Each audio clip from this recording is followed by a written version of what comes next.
It's time, guys. We're going to bring on Mr. Cyndi Gennaro. What's up, Cyndi? Welcome to the show. Hi, April Samuels. I love you. What's up, man? I love you too, man. Thank you so much for being on tonight. Yeah, dude, totally. You know, in that motivational segment that we just watched, you kind of stepped in a little bit to how you got your start, like you're kind of like your big break when you met that person. Could you tell everybody that story? I find it to be just amazing. I mean, everybody's always wants to hear how people get their break, and to me, this is kind of your story with that. Well, it comes down to the fact that every great gig that I've gotten, and every good thing, either relationship wise, financially, has come as a direct result of me treating somebody like an equal, treating somebody like a human being, thinking outside myself and having a sense of altruism when you think about other people. And I was touring with the Pat Travers band in the early 80s, and we were playing arena. It was after a very hot show. Everybody was already on the bus, and I was in a hurry to get out of the dressing room. Gathering my stuff, there was a guy standing in the doorway with a camera and a pen, and I was in a really big hurry. And I could have put the rock star hat on and just blew by him and not said a word. I could have put the polite rock star hat on and said, "Excuse me, buddy, but I'm in a hurry. I can't sign anything," and left. But I put the Cyndi hat on, and the Cyndi hat, the way I behaved with the Cyndi hat was I stopped and engaged the guy. He wanted an autograph. I signed an autograph, and he was there to see me. He wasn't here to say that there to see Travers or anything, and he didn't have a laminated pass on, so he must have BS'd his way backstage. It was in Hartford, Connecticut, and so I stopped and engaged him, took a picture, signed an autograph, and then he asked me to try to help him find a gig because he was a bass player. And I said, "What's your name?" And he goes, "David." I said, "David, I can't recommend you until I hear you play. So here's my card." This is 1981, no cell phones at this time. So I said, "Here's my card.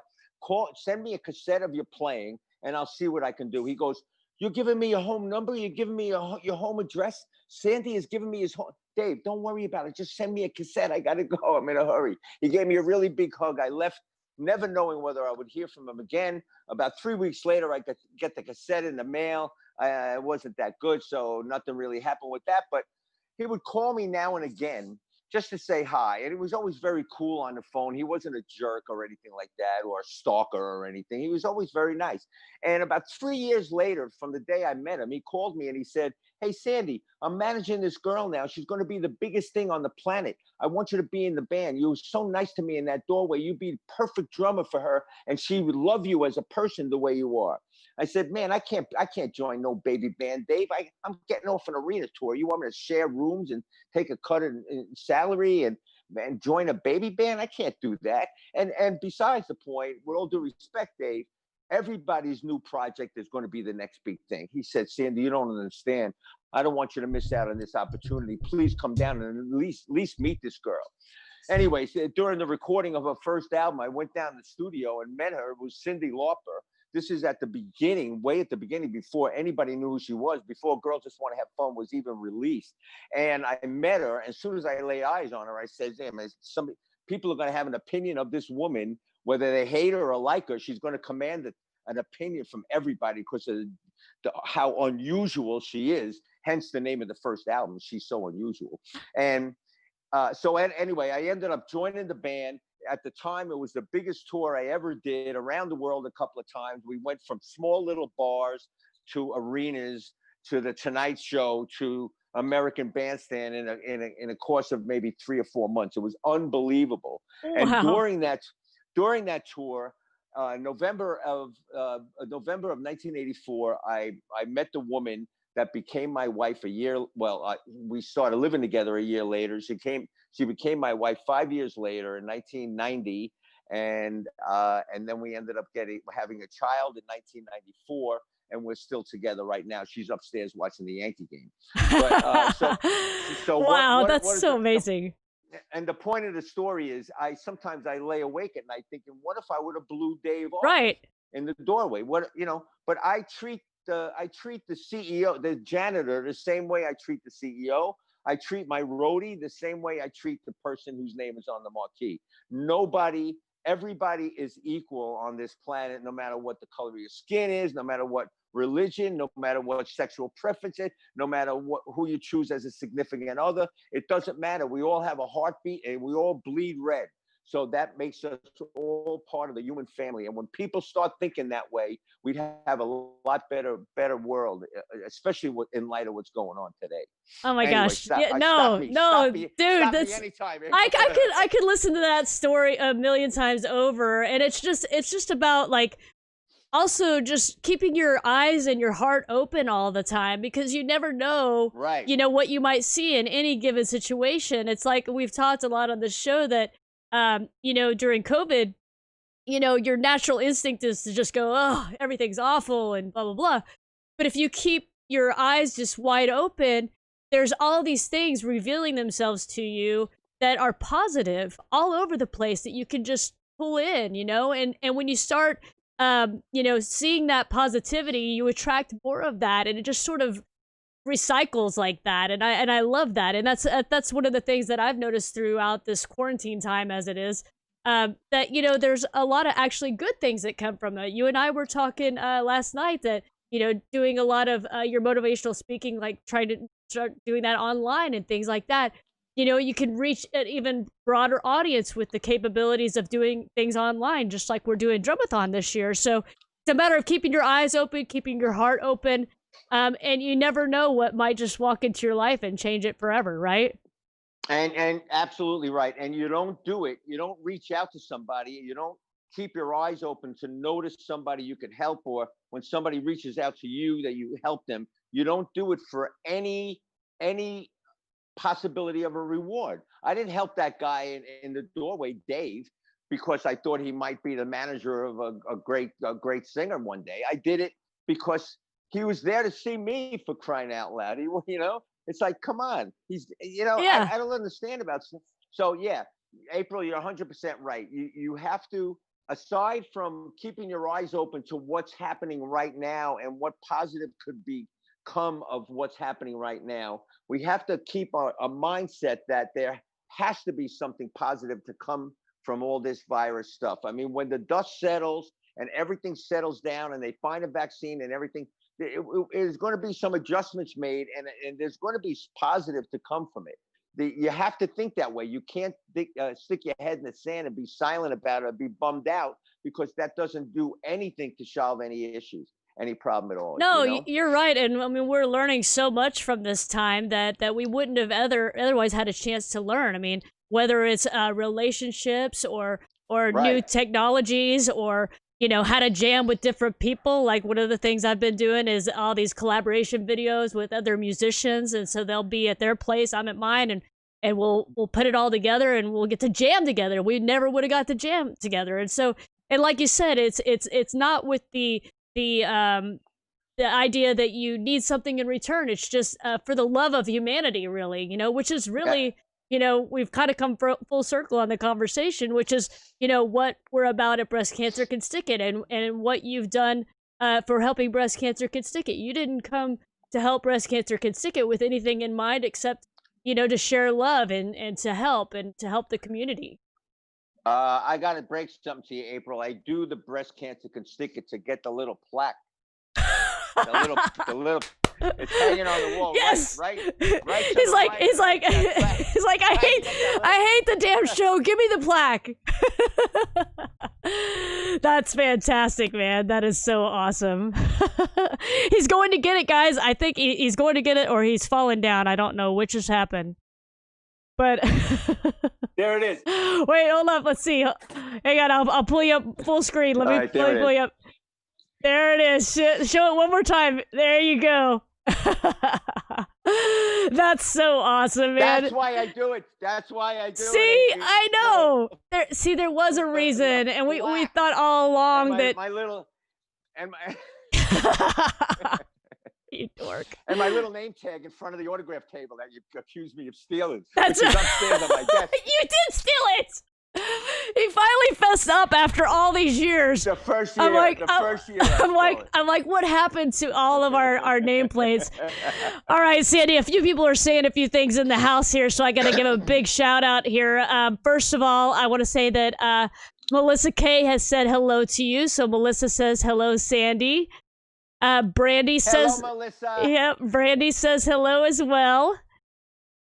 And Hi, then Brandy. and then Chip Ritter, you remember our buddy Chip Ritter, the twirling drumstick Chip Of Ritter? course, the acrobatic Yes. drumstick. He should have been on Ed Sullivan following the Flying Melendez. Exactly. See? Yep, he's on right now. He says, "Hey, what's up?" And we have a lot of conversation going on about Cyndi Lauper, and she's so unusual, and all the different things having to do with her. So a lot of people in the house. James Davidson says Cyndi is a monster player. Favorite track of his Pat Travers' Black Pearl album. He wants to know what your favorite track is. His is "I La La La Love You." That's one of my favorites. There's one song on that record that I had a co-writing credit on it. It's called "Who'll Take the Fall." Oh, cool. Oh no, I'm sorry. "Who'll Take the Fall" is my favorite track on that record. But there's a track that I had a co-writing credit. It was an instrumental track called "I'm Gonna Kick Booty." Well, I didn't name it. That's not anything about tweezers, but it's still a pretty good song, it sounds like. You have to tell everybody about that, Cyndi. That's a great story, too. I almost was going to run that footage, but tell them the story about Johnny Carson, man.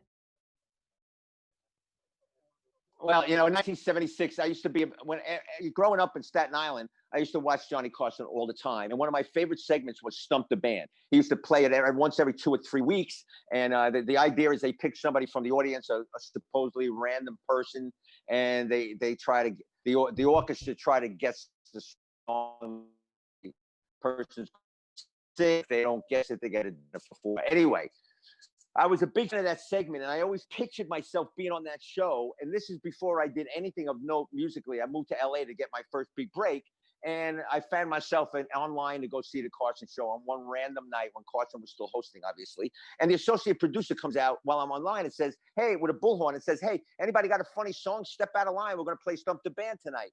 So people stepped out of line, including me, and I sang them this original song that I wrote. Me and a guitar player wrote it, called "Tweezers of Your Love," and I sang it to him a cappella in the parking lot outside the theater. And he says, "Okay, step aside." And he pulled 2 other people that sang the songs that he liked, and he brought us into the studio first and sat us in a special section of the audience. He sat me 3rd row aisle.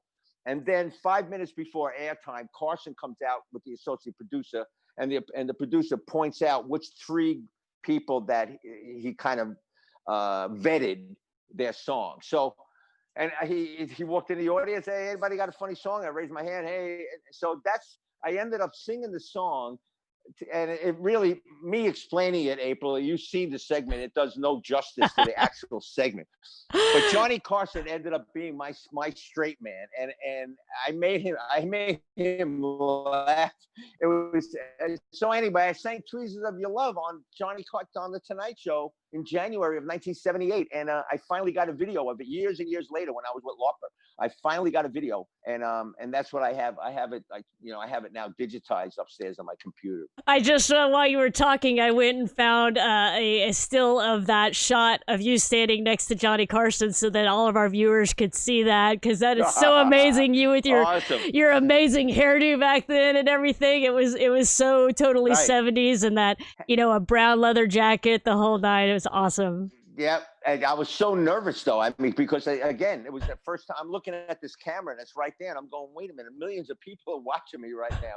And if anybody wants to get a copy of that live video you can either go through April or just email me through my website, or email me Cyndi at cyndigennaro.com, and I'll send you a WeTransfer copy of that clip. Yeah, that's awesome. And they can also find it out there on YouTube. I believe I found it out there today on YouTube. So if you Google Cyndi Gennaro and Johnny Carson, Awesome. you can usually find that video out there. It's really funny. So if you got a few minutes, I would totally check that out. I'm going to check in with a few of the folks watching, Cyndi, real quick. I want to say that Bill, Mandy's husband, Bill, says hello. Hey, Billy. He's in the house right now. Colin Jones says that story is really cool. Mandy says I've seen that video when Cyndi took the mic from Johnny Carson's face when you pulled it closer. That's greatness. Yes.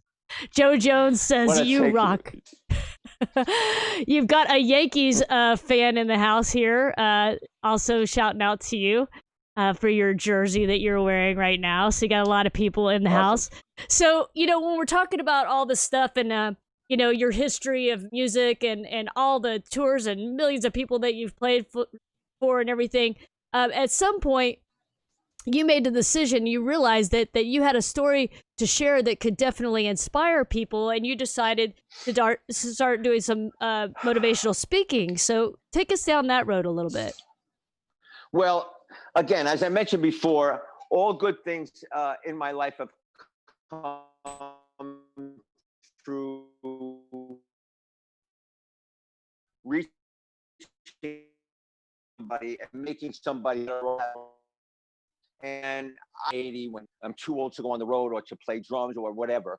And one night, again, when I was with the Travers Band, my second incarnation with the Travers Band in 2012, 2013, as I usually do when I get done with a show, especially if it's an arena, I throw sticks out, as you probably do, April, throw sticks out to the audience, but during the encore, after the encore, and I always look for handicapped people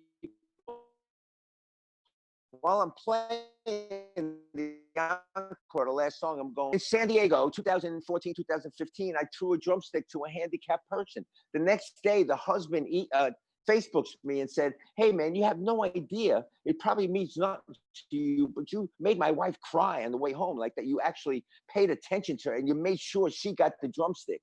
And I want to thank you in person. I'm coming to Nashville to do some motivational speaking. Why don't I buy you a cup of coffee? I want to thank you in person. So I met him in Nashville a few weeks later, and he said, "How'd you get the Cyndi Lauper gig?" So I told him the Dave in the Doorway story. And as you could tell, doing drum clinics all my life and teaching at the Collective Music Business Hall, I have no problem. I love speaking in front of people. So that was never an issue.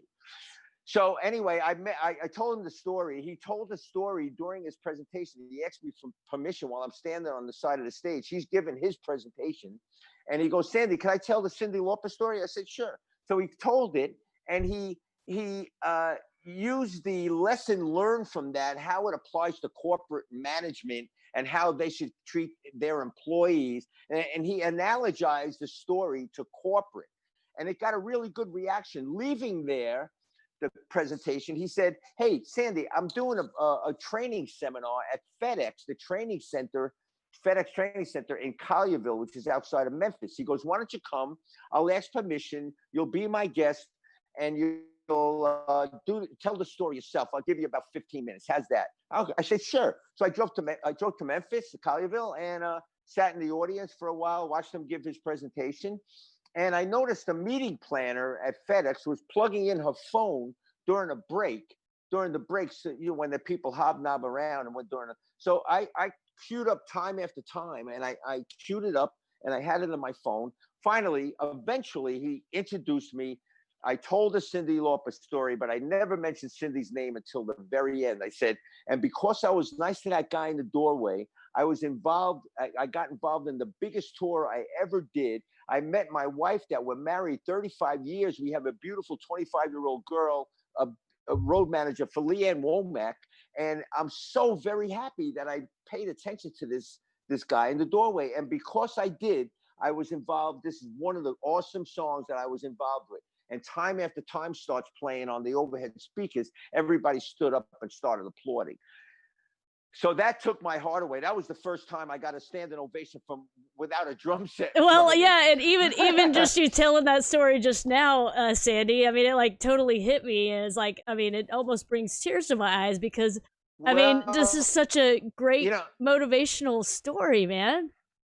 So that's what it was. Walking out of FedEx that day, he goes, "Cyndi, if you care to take it, you have a career waiting for you because that is a great story, and you probably have many more with the same theme, and I do have many more, which we don't have time to go through today. But that how I got the Monkees gig, how how I started teaching at the Drummers Collective for 27 years, how I did instructional books distributed by Warner Brothers. It all comes somebody nice, somebody like a human being. Treat other people not just like you want to be treated, but treat other people like you want to be treated if you were in their shoes. And if I was standing there wanting to meet my hero drummer, standing there in the doorway, and what would I want? I would want for him to come over like a long time ago. There's another story, but Carmine Appice was nice to me that way when I was 15. I went to see his clinics on Kings Highway in Brooklyn when he was with the Vanilla Fudge. He paid special attention to me, and that I remember that and we became good friends. We're good friends today. That's how the speaking career found me, is because I threw a drumstick to a woman in a wheelchair in the first row. See, that's so amazing, and I just love that, that you're sharing these feelings, especially with everybody who's watching right now, because this is something you can use every day. It's just a new way of thinking. I love how you said it's not treating them like you want to be treated. It's treating them like you would want to be treated if you were them, because that's different. It could be very Correct. different. Yeah, it's very different. And so I love that. And, it's true. There's just so many people, so many ways we can reach people in that way, and throwing out a stick to someone who's handicapped like you did. And, you just never know who you will touch.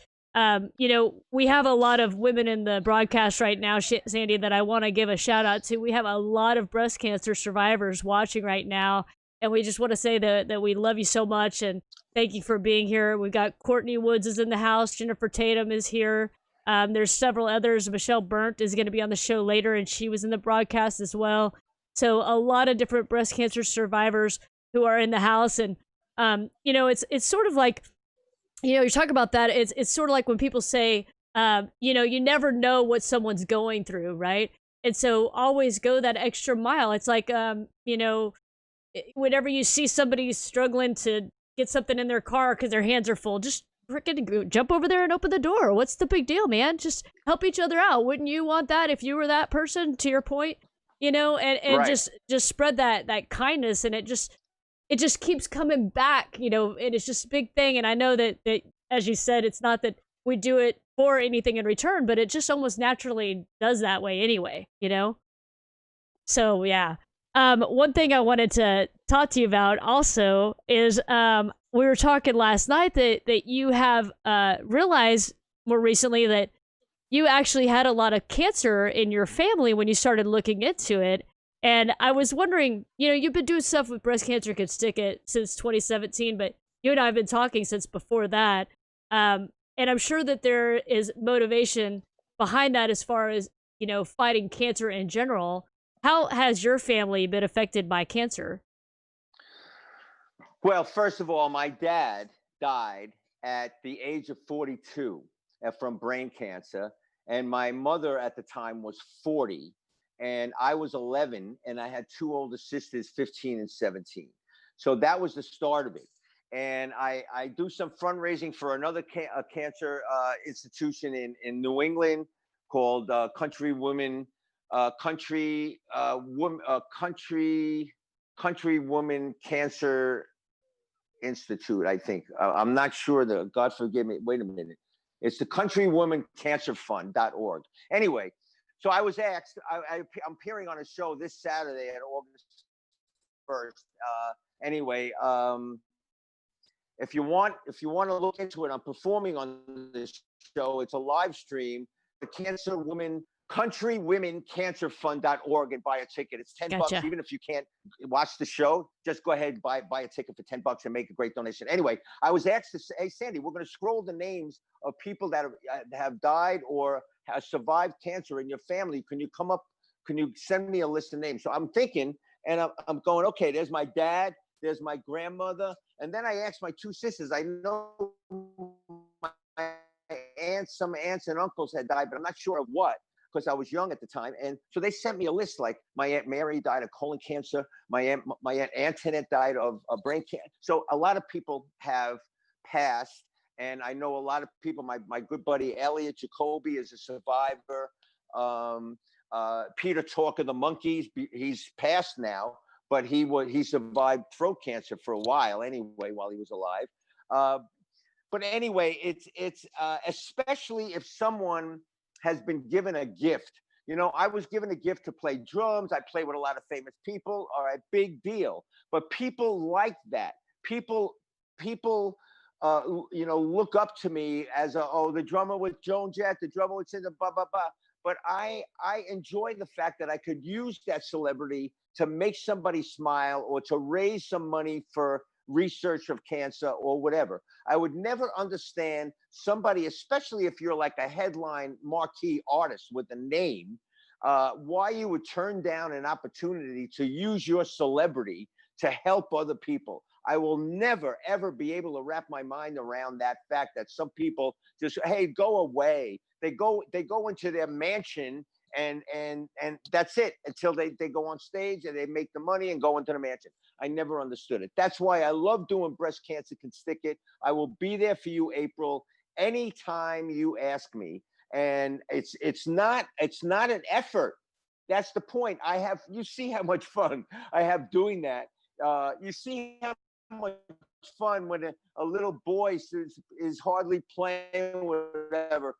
But I entice the audience to give him a big hand. I pick him up and I'm holding him and he's waving. That kid is going to remember that moment for the rest of his life. I'm going to remember it too. Some people will forget it, but I'll remember it. So that's why to see an expression on somebody's face smiling because they met Cyndi, well, to me, it's no big deal. But to them, it is. The first time, if I can just go on for 1 second, Dude, April, come on, man. We love you. Keep at it. Let's hear more. When I was with Lauper, when I was with Cyndi Lauper at the height of her success, I lived in Manhattan, and I went with a friend of mine to visit his niece that happened to have cancer in Sloan. She was in Sloan Kettering, and that was about 4 blocks from my house on First Avenue in New York City. So I went, and I noticed we had to go in the community meeting room, like the rec room where all the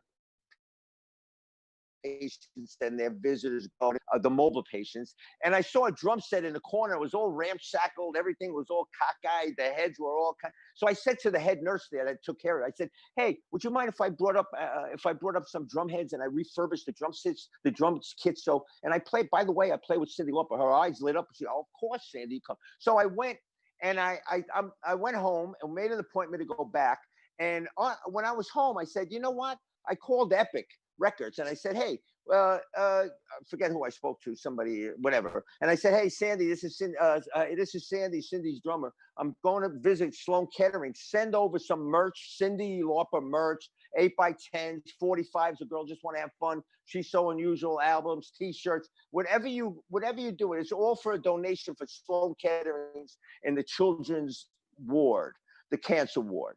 So I brought a whole box of merch up there, fixed up the drum set. I did a little drum solo. The nurse arranged for all the kids that were mobile to come in and sit around in a circle. And half of them didn't have any hair. And I'm all upbeat, and they're asking me questions, and especially the kids that were 12, 12 years old that actually knew who Cyndi Lauper was. It was a great thrill for me to see what's Cyndi Lauper really like? Does she really talk like that? Why does she shave half of her head? All of this stuff.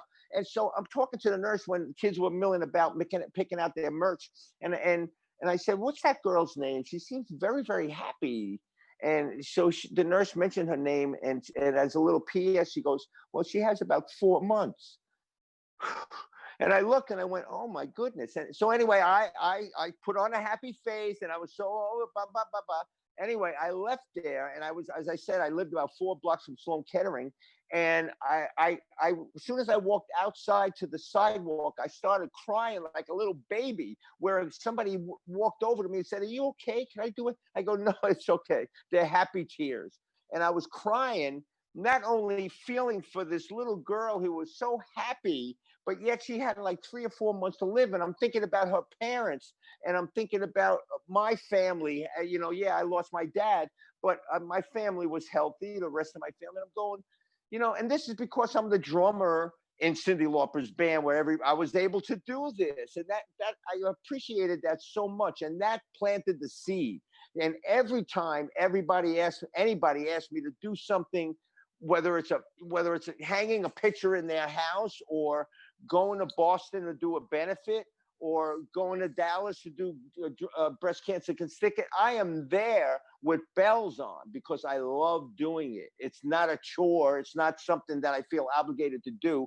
I do it out of my goodness of my heart, and that's so satisfying. It's more satisfying than doing like an oldies gig in a half-empty arena playing schlocky oldies songs. Well, and Okay, well, I got paid.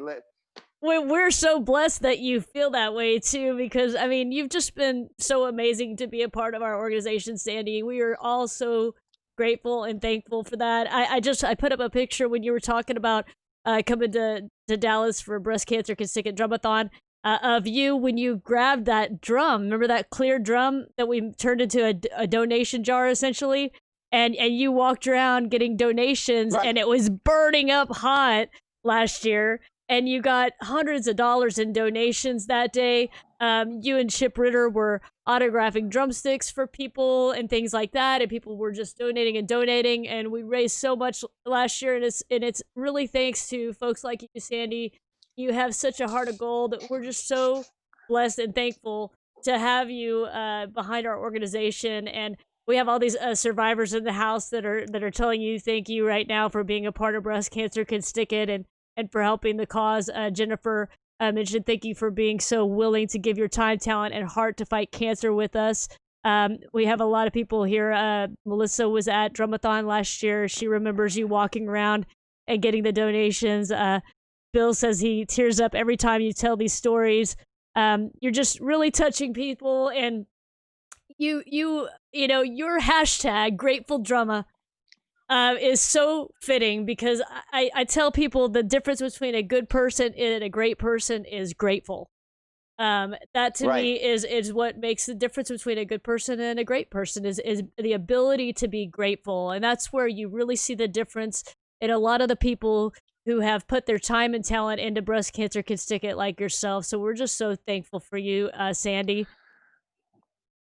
Thank you very much, April. And the word grateful, we were talking about before, like trying to look for a silver lining in like a black cloud, like this pandemic or whatever. It's gratefulness to come out of that black hole. And when you wake up in the morning, just think of something or someone that you're happy that they're in your life. Start with the person laying next to you in bed. Are you happy that they're there? Are you happy that when you walk to the bathroom at 4 a.m. to take a leak, you walk there with two healthy legs? Be thankful that you have two healthy legs, because people are coming back from Afghanistan with no legs. You know what I mean? There's always, listen, all of us as human beings were given a gift by God, whether it's to be president, or whether it's to be Gene Krupa or Buddy Rich, or the best drummer in the world, or to be the best house cleaner in the world, or the best truck driver in the world. Everybody has a gift, and our place, in my mind, our place on this planet is to use the gifts that God gave us to advance the human family. The Hard Rock had an expression. Their logo, or their expression was "all is one." Love all, serve all. And in my presentation, my speaking presentation, I used an acronym called BEATS. It stands for belief, enthusiasm, attitude, tenacity, and service. And attitude is the main one, because it's how we think. And how we think, our perception of things, leads us to how we behave. And how we behave leads us to how people look at us and how people think about us. So it's how we think is very, very important. And gratefulness is that start your day every morning with 10 things or 10 people that you're grateful for. And you'll have a good day that day. I guarantee you, no matter what's going on outside, you're going to have a great day because you're thankful. And if you have a breath in you, if you're able to breathe, if you're able to see, if you're able to speak, if you're able to hear, well, shit, that's enough to be thankful for right there. Because just think of the people that can't, or victims of a tornado, or the people that are dying from COVID. Come on, look at their loved ones. They can't even see their loved ones. Come on, how sad is that? When I'm sitting there talking to you in a beautiful house with my wife upstairs Right. and my daughter, her apartment. You know, it's like, come on. Yep, you're right, man. And it all starts at being grateful, Cyndi. And we are so grateful for you for joining us tonight and for being there at our drumathons the past 3 years. And I'm going to hassle you even more. I think you're going to be providing a few things for auction for drumathon this year, coming up on October the 4th. Okay. It's going to be virtual. And, if you're nice, maybe we'll send you another plaque. There's a place right over there. Sweet, man. Yeah, just keep it open for us, man. We'll figure it out. Dude, I can't thank you enough, man. We're going to get over this to have Michelle up next, a breast cancer survivor, the former Mrs. Texas International is going to be joining us next. So, Cyndi, man, thank you so much for being a part of the show tonight. We hope to see you again really soon, and I'm sending you big love from Dallas to Nashville right now, okay? Well, thank you so much, April, and thank you to all your survivors and all your non-survivors that tuned in. And your survivors, keep the faith and be thankful every single day. Amen to that. I love you guys, and thank you, April. I appreciate it. We'll see you in October. Thank you, Cyndi. We'll see you soon. Love you, man. Okay, bye-bye. Everybody give it up for Cyndi Gennaro. He is a rock star, man. We are so thankful that he was able to make it here tonight.